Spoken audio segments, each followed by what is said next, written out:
All right, guys, so today we're doing 9.1, which is reflections. You've learned that a reflection or flip is a transformation in a line called the line of reflection. Each point of the pre-image and its corresponding point on the image are the same distance from this line.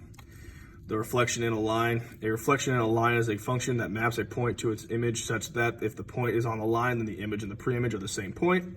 Or if the point is not on the line is a perpendicular bisector of the segment joining the 2 points. To reflect a polygon, a line will reflect each of the polygon's vertices and then connect these vertices to form the reflected image. So reflection in the x or y axis. To reflect a point in the x-axis, multiply its y coordinate by -1. So if you have x comma y, all you're changing is the y to a negative or changing the sign. Reflecting in the y-axis, you change the sign of the x. So to reflect a point on the y-axis, multiply its x coordinate by -1.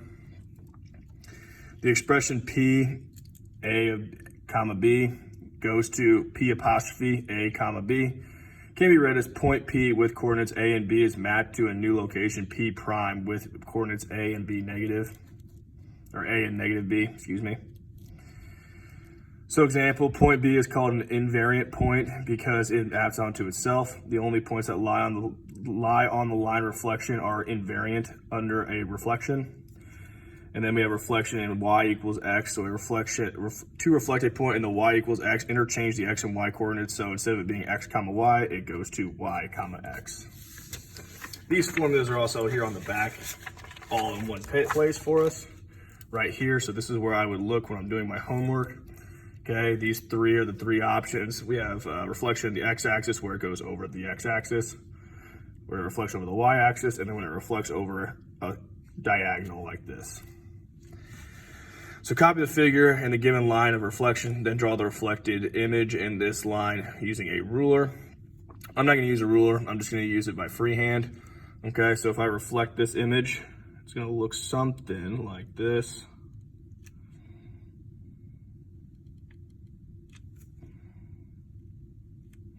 Okay, well, and like this is part of that, by the way. Okay. So this point right here is going to be Z apostrophe because it flips over. So then this one would be the W apostrophe. X would go right here and Y apostrophe right there. So essentially it's just flipping over that line. With this guy, okay, this is my new image here.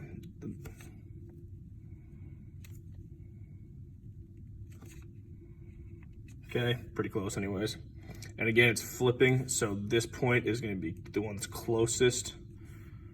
R doesn't change location, T doesn't change location, and then S is the furthest point away. So it just flips. Graph ABC and its image in the line, or given line. So at Y equals -2. Y equals -2 is right here. So we're flipping it over this line. So B is on the line, so that means it doesn't change. So B apostrophe is right where B is. A is 1, 2, 3. So then I'm just gonna go make my life easy. Well, it's at 1, 1, so I'm going 1, 2, 3. So I'm just gonna go down 1, 2, 3, A apostrophe. Okay, so I'm just flipping it again. C is 1, 2, 3, 4. So I'm gonna go 1, 2, 3, and 4. C, and I just connect my dots.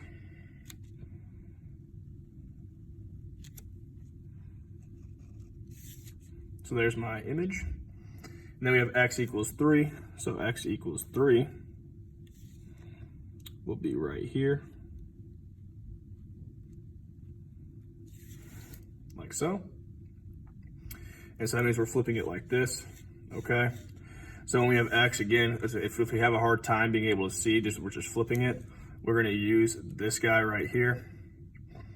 So again though, I mean, we're literally just going 1, 2, so then A would have to be 2 on this side. C is 1, 2, 3, 4, so then I would just go 1, 2, 3, 4, C apostrophe. B is 1, so then 1 on this side. Again, you can use the formulas or you can just count. But that would be my reflection over x equals 3. For 5, we've got to graph it ourselves. So we have a point at 0, 4 is x. Then we have -3, 4 is y. And z is at -4, -1.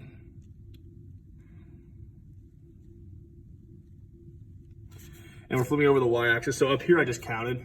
Okay, down here I'm going to actually write out our new ones. Or we'll use the formula. So if we're flipping over the y-axis, we're using this, oops, sorry, you can't see it, this middle.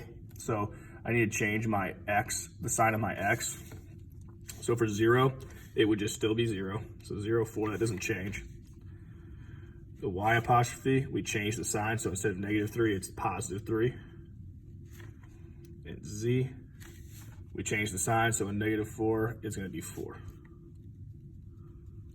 So those are my new coordinates for my new figure. So I'll use a different color pen real quick. I have one. So my new figure is 0, 4. So right here is x apostrophe. 3, 4, y apostrophe. And then 4, -1, z apostrophe. So that would be my new figure reflecting across the y-axis. So for this guy, we're doing the same thing. Okay, we've got a quadrilateral with vertices of j, k, and l and m. So I've got j at -3, 1. K is at -1, 3. L is at 1, 3. And m is at -3, -1.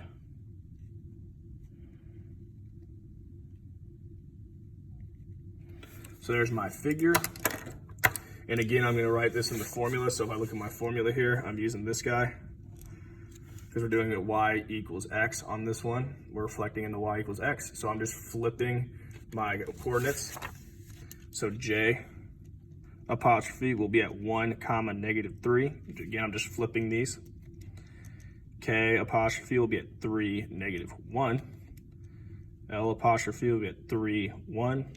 And M apostrophe is at -1, -3. So again, I just flipped all of my coordinates. So I have 1, -3 will be J. I have 3, -1 is K. I have 3, 1 is L. And these are all apostrophes. And then M is -1, -3.